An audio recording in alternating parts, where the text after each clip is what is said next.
pénitentiaire de l'ONU à Rome, pour l'institution justement. Ce statut, il est entré en vigueur en 2002, c'est-à-dire 4 ans plus tard, conformément à son article 126 qui exige pour son entrée en vigueur 60 ratifications. À l'heure actuelle, exactement 2014, donc je peux vous donner le chiffre d'hier, toujours n'a pas changé, c'est 122 États qui ont ratifié le quand j'analyse la liste des États, les 122, je trouve 34 membres font partie des pays africains. Et parmi ces pays, se féliciter, puisque notre pays, la Tunisie, l'a ratifié le 24 juin 2011, sachant que c'est le seul pays dans le bassin du Maghreb, parce que l'Algérie ne l'a pas fait, la Mauritanie ne l'a pas fait, la Libye n'a pas fait, et le Maroc ne l'a pas encore fait. Idem, je tire la même conclusion par rapport à la France. C'est le seul membre du Conseil de sécurité, membre permanent, avec droit de veto, qui a ratifié le statut de Rome exactement le 4 juin 2000. Alors bien sûr, ni les États-Unis d'Amérique, ni la Chine, ni la Russie, ni la Grande-Bretagne, et j'ajouterai même Israël, ne l'ont pas encore ratifié. Donc effectivement, la question ensuite, on peut se poser la question, puisque ce soit la CPI ou les tribunaux, par leurs compétences, hein, on verra, quand j'arriverai au crime d'agression, parce que on parle de, tout à l'heure vous parlez, tout ce qui est opération de maintien de la paix, etc., et je n'ai pas osé, par respect, intervenir sur la légalité, parce qu'en fait, vous parlez de l'OTAN, c'était dans le cadre des Nations Unies, mais ça c'est le cadre du système des Nations Unies. Mais on pourrait imaginer, est-ce qu'on pourrait imaginer que si les Américains agressent, hein, ou attaquent un État, qui pourrait ou oser dire aux Américains, allez écoutez, on va vous passer, hein, vous êtes agresseur, vous allez être sanctionné. Donc je dirais, c'est très très difficile. C'est pour cette raison, je me permets de vous dire très modestement, il y a avant qu'un grand spécialiste du VIH, et j'ai eu le plaisir de le connaître avant qu'il meure, Antonio Cassese, que j'avais invité quand j'étais en France à la faculté de droit et sciences politiques. Il a fait une conférence aux étudiants sur l'internationalisation du droit international. Et je me souviens, il a dit je dirais, cette remarque est même, je dirais, un conseil, puisqu'on est là aussi, il y a les experts et aussi les étudiants. Donc je m'adresse à nos chers étudiants, n'ayez jamais, c'est, je dirais, la gravissime erreur de l'étudiant quand on est en première année déjà de droit. N'ayez jamais une lecture formaliste des textes. Jamais, jamais, jamais. C'est l'erreur du juriste. Jamais, parce que la charte dit on n'intervient pas, ou il y a ça, on dit allez, avant, on va s'appliquer. Non. Il faut toujours nuancer, il y a la théorie et la pratique. Le statut de la CPI a subi le 10 et 11 juin 2010 deux importantes modifications parce que c'est passé à l'Assemblée des États parties, à Kampala, en Ouganda. La première modification ou amendement très important, c'est l'article 8 du statut, puisqu'on a ajouté quelques infractions graves du VIH, et il y a 3 infractions graves ajoutées, c'est l'utilisation du poison ou des armes empoisonnées. Le deuxième, c'est l'utilisation des gaz asphyxiants ou similaires. Et le troisième, c'est l'emploi, ce qu'on appelle, Sazarman est mieux spécialiste dedans, hein, en pratique, c'est ce qu'on appelle les balles qui, c'est le mot, qui s'épanouissent, qui rentrent, c'est-à-dire dans le corps de la personne, hein, facilement, voilà. C'est les 2 modifications qui ont été faites. Grosso modo, si on analyse le statut de Rome, j'ai constaté 4 principes, je dirais, très très importants par rapport à la protection des victimes et des témoins. Le premier, je dirais, point important qui est dans le statut de Rome, c'est tout d'abord l'imprescriptibilité des crimes de guerre, c'est-à-dire qu'ils sont des violations graves. Donc ici, bien sûr, on rentre, et ça c'est suivant l'article 29 du statut de Rome, donc là on est en présence de ce qu'on appelle les internationalistes, le droit international général, ou le jus urgens, ou le droit impératif, ou comme l'a dit mon collègue le matin, c'est Khaled, hein, les normes imprescriptibles dans le cadre de l'affaire de la nécessité de l'utilisation des armes nucléaires, que c'était l'avis de la CIJ de 2005. Le deuxième point important, et ça c'est quelque chose de novateur, c'est la protection des victimes et des témoins. Donc, dans cet article, c'est l'article 69 du statut de Rome qui le souligne. Donc, on doit prendre des mesures nécessaires pour protéger la sécurité, la Cour le prend, le bien-être psychologique également des témoins et des victimes. Le troisième point très très important également, alors là c'est très très important parce qu'il y a eu aussi une affaire où on parle du troisième point, généralement on le trouve dans ce qu'on appelle la responsabilité internationale, c'est la réparation en faveur des victimes ou de leurs familles. Et il appartient à la Cour justement de déterminer les principes applicables à toute forme de réparation, c'est-à-dire il y a trois: l'indemnisation, la restitution et la réhabilitation. Le quatrième point, et ça aussi en faveur du statut de Rome, qui est très très important, de la CPI, c'est la création d'un fonds spécial pour l'aide des victimes et de leurs familles. Et ça, c'est prévu bien sûr en demande des contributions volontaires, soit à des États, soit à des gouvernements ou à des organisations, pour justement apporter aide aux victimes. Voilà, grosso modo, les traits, mais j'ajouterai deux points très très importants dans ce sens, puisque le deuxième point, ça intéresse le CICR. Le premier point, c'est qu'on constate d'ailleurs que, et on ne peut que se réjouir, puisque ni le statut de Rome, ni les tribunaux pénaux ad hoc ne prévoient qu'en peine la peine de mort. Et bien sûr, tenant compte de l'évolution du droit international et des droits de l'homme, donc c'est bien à juste titre. Le deuxième point, et précisément, c'est la règle 73 du règlement de procédure de prouve et de preuve de la Cour. Je ne parle pas du statut, je parle exactement du règlement, la règle 73. Elle donne une immunité absolue au CICR. Pourquoi? Parce que les délégués du CICR n'ont pas l'obligation de témoigner devant la CPI. J'aborde en troisième point, pour terminer, comme je vous l'ai dit, le troisième point, c'est la Cour pénale internationale. Donc la Cour pénale internationale, comme je l'ai dit, 1998, le statut est entré en vigueur en 2000, donc 4 ans plus tard.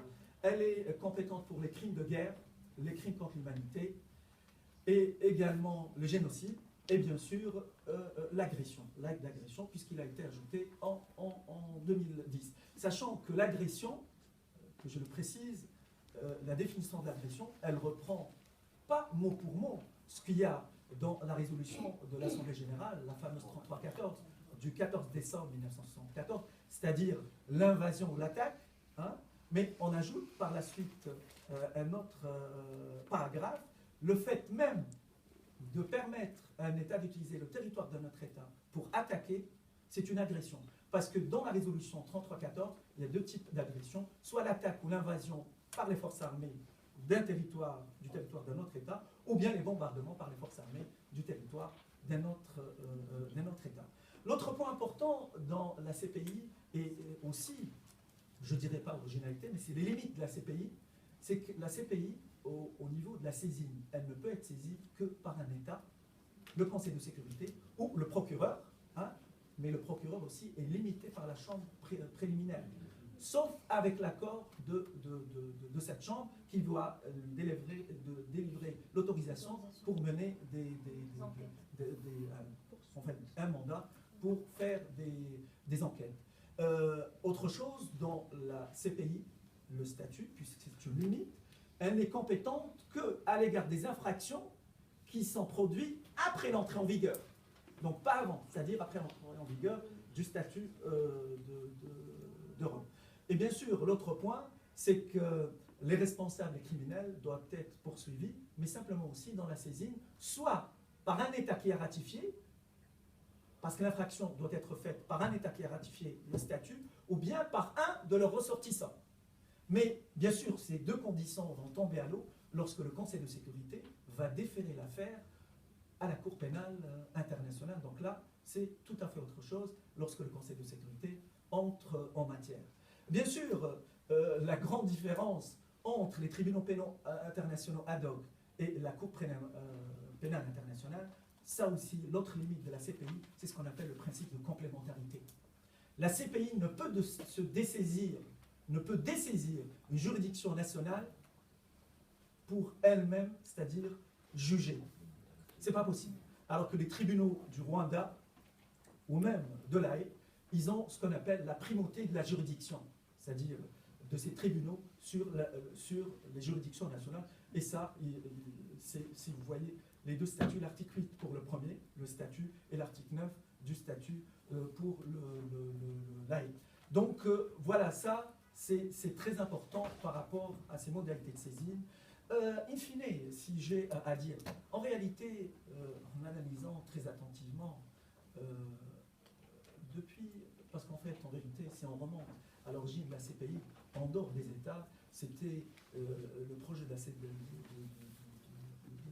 la Cour pénale internationale revient un peu très longtemps, en arrière, lorsque l'Assemblée générale des Nations Unies, dans le cadre de la Commission de droit international, avait justement désigné Doudou Thiam du Sénégal, puisqu'il travaillait sur ce qu'on appelle le Code des crimes.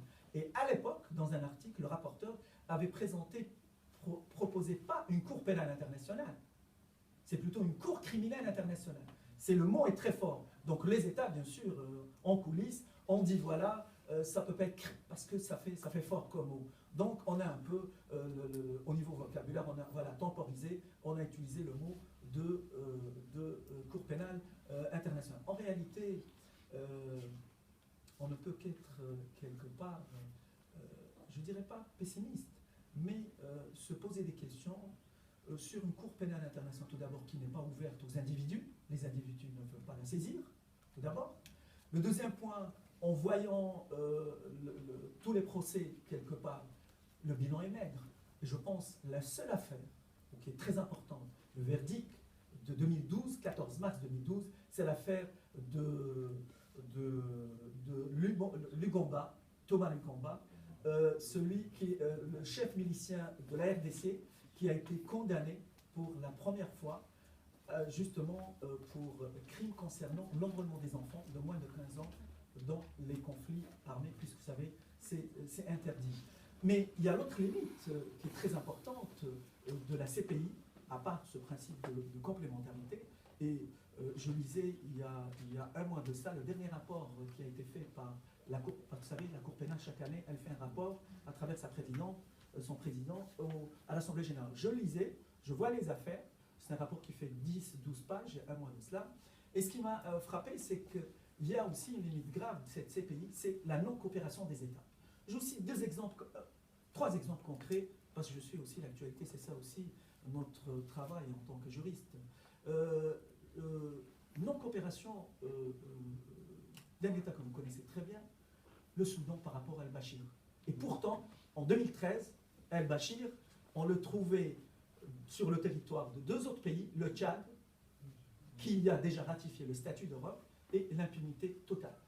Le 3 décembre 2014, c'est-à-dire tout récemment, il y a une décision qui a été prise par le procureur de la CPI et qui s'est déchargé, abandonné les charges contre le président kenyan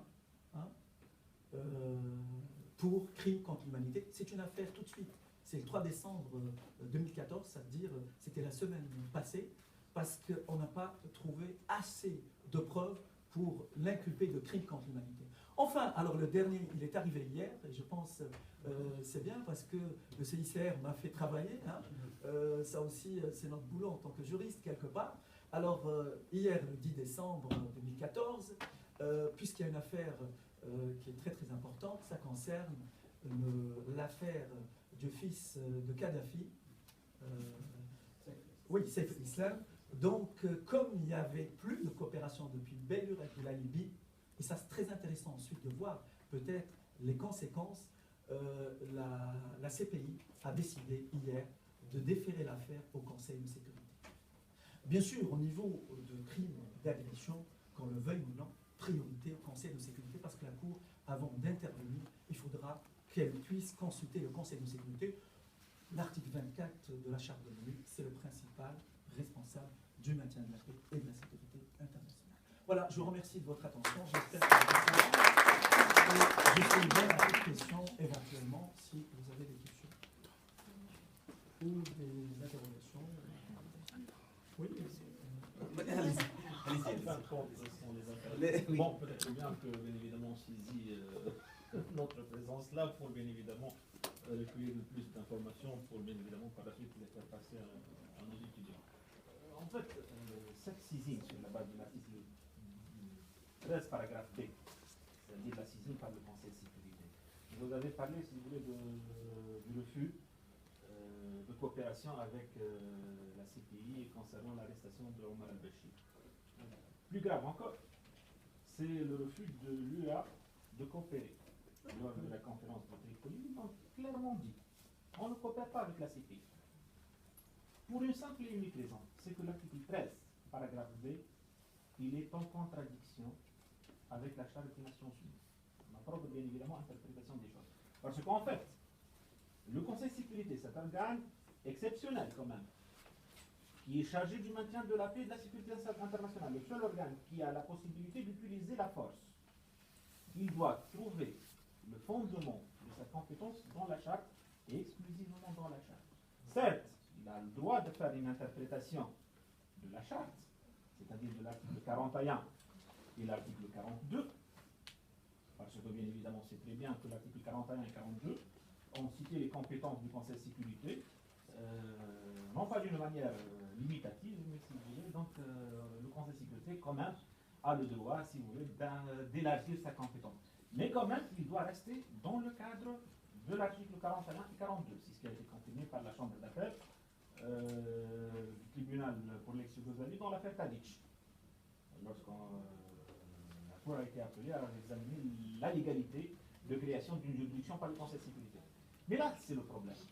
C'est que la compétence du Conseil de sécurité, elle n'est pas prévue par la charte, elle est prévue par le statut, qui est une convention internationale.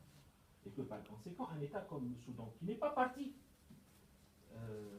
au statut de Rome, il est tout à fait normal qu'un État comme le Soudan dise, voilà, je ne suis pas parti sur le du statut de Rome, et le Conseil de sécurité, il est en train de baser sa compétence, non pas sur la charte, mais sur le statut de Rome. Conséquence, je ne coopère pas. Et ce n'est pas par hasard que tous les Africains ont refusé de coopérer sur la base justement de cette interprétation-là. Faites attention, dans l'Union africaine, ça c'est pas un scoop que je veux dire, toujours les présidents africains, toujours militer pour l'impunité, ça c'est pas un scoop. Mais n'oubliez pas, la charte aussi de l'Union africaine est quelque part elle-même grippée. Pourquoi? Une commission d'enquête de la Commission africaine des droits de l'homme ne peut aller dans un pays sans l'aval de la conférence des chefs d'État, qui est un organe éminemment politique. Donc le Conseil de sécurité même, n'oubliez pas que, qu'on le veuille ou non, les tribunaux pénaux sont, en fait, si vous voulez parler de juridique pur, les tribunaux pénaux ad hoc sont, suivant l'article 29 de la Charte, des organes subsidiaires du Conseil. La CPI, non. D'ailleurs, elle est indépendante. Elle est indépendante, même si il y a le financement, elle est indépendante. Mais le Conseil de sécurité, de toute façon, qu'on le veuille ou non, quand il y a violation systématique des droits de l'homme, du droit international humanitaire, il a le droit, et c'est ça peut-être, en dehors du statut, c'est automatique, c'est l'article 39. C'est à lui qui appartient de qualification.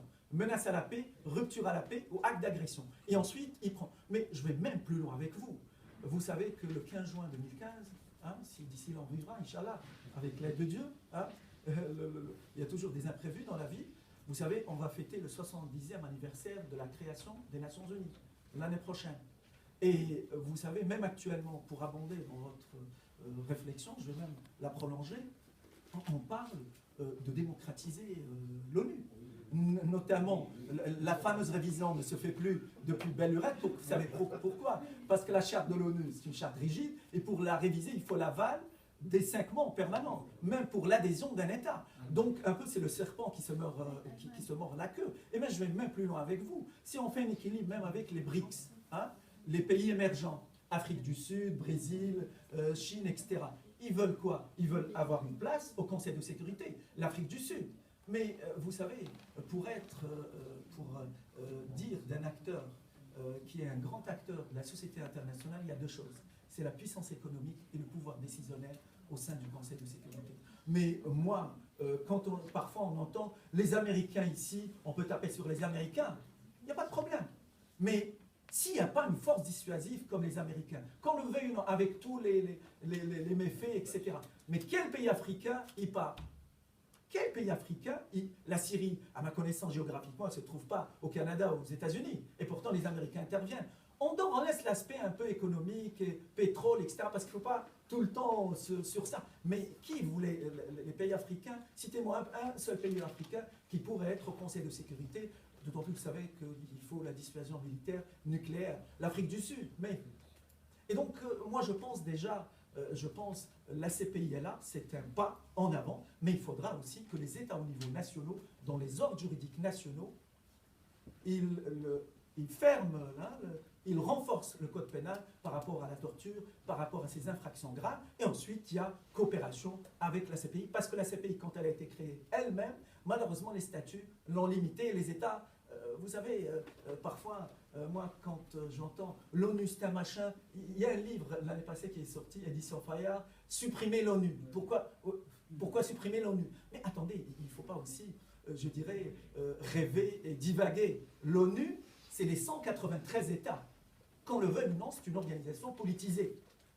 Et donc voilà, il faut faire aussi avec le politique parfois pour avancer, même les décisions, que ce soit au niveau humanitaire, que ce soit au niveau droit de l'homme. Oui, Khalid. Oui. En fait, c'est pour nos étudiants. J'ai voulu que vous parliez un peu de la compétence matérielle de la CPI. Voilà. Crime de guerre, crime contre l'humanité et génocide, et la distinction pour les étudiants. Oui, bien sûr. Regardez, c'est tout simple. Je peux vous dire tout de suite. Il est là. Tout ce qui est crime de guerre, tout ce qui est génocide. D'ailleurs, la grande différence, moi je dirais deux points essentiels, parce que ça revient, que ce soit les crimes ça revient dans le statut, l'article 5 du statut lié. Donc vous avez toute une série. Mais simplement, peut-être, pour être précis,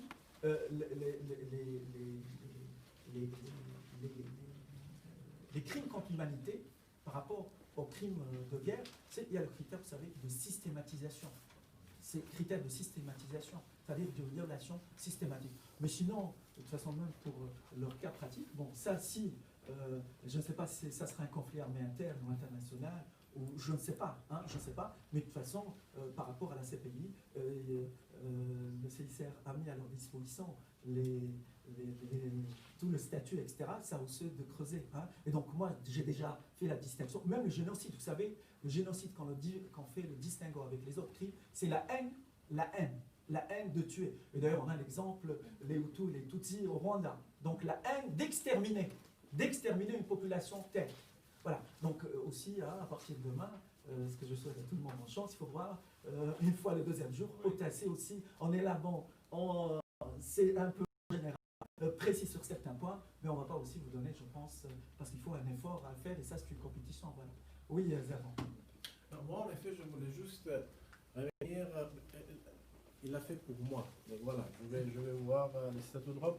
Je voulais juste souligner une chose importante en ce qui concerne la CPI, ça veut dire le principe de complémentarité. Moi, j'ai remarqué, j'étais au Mali quand ils ont recommencé les combats en janvier 2013. Et je peux vous dire, et ça c'était l'effet sur le terrain, tout d'un coup, il y a eu un dérapage. Vous avez sur les pages d'Internet, le puits de Sévaré, janvier 2013. Et tout d'un coup, qu'est-ce qui s'est passé? Il y a eu 2 ordres exécutifs qui sont sortis de l'état-major pour réprimer, bloquer, prévenir dès que possible toute question, toutes sortes de dérapages. Il y a un dossier qui s'intitule le dossier du Mali chez le procureur à La Haye, mais la Cour pénale internationale, elle ne s'est pas encore prononcée sur rien. Et pourquoi? Parce que l'idée, c'est en effet d'activer la justice nationale. Parce que comme ça aide à la pacification, ça aide à beaucoup de choses. Surtout, ça aide à ne pas se prévenir. Encore une fois, c'est les étrangers qui viennent ici et ils nous imposent. L'autre chose très intéressante à voir, c'est que toute une série de choses, souvent, ça ne passe pas parce que les gens ils ont une intention criminelle, mais parce qu'ils ne savent pas. Et surtout, à niveau du commandement, c'est très important d'avoir le contrôle des gens. Aujourd'hui, je dirais d'avoir un organisme comme la CPI. Tout d'un coup, on va donner des dons à ceux qui est le droit de Genève, que c'était un droit qui ne prévoyait pas de sanctions, mais il se remettait à chaque État pour prévoir le régime de sanctions. Mais on disait qu'il n'avait jamais quelque chose pour mordre si quelqu'un dérapait. On a témoigné malheureusement dans l'histoire récente les dernières 60 ans, il y a eu plus de dérapages que pas je dirais, de poursuites judiciaires.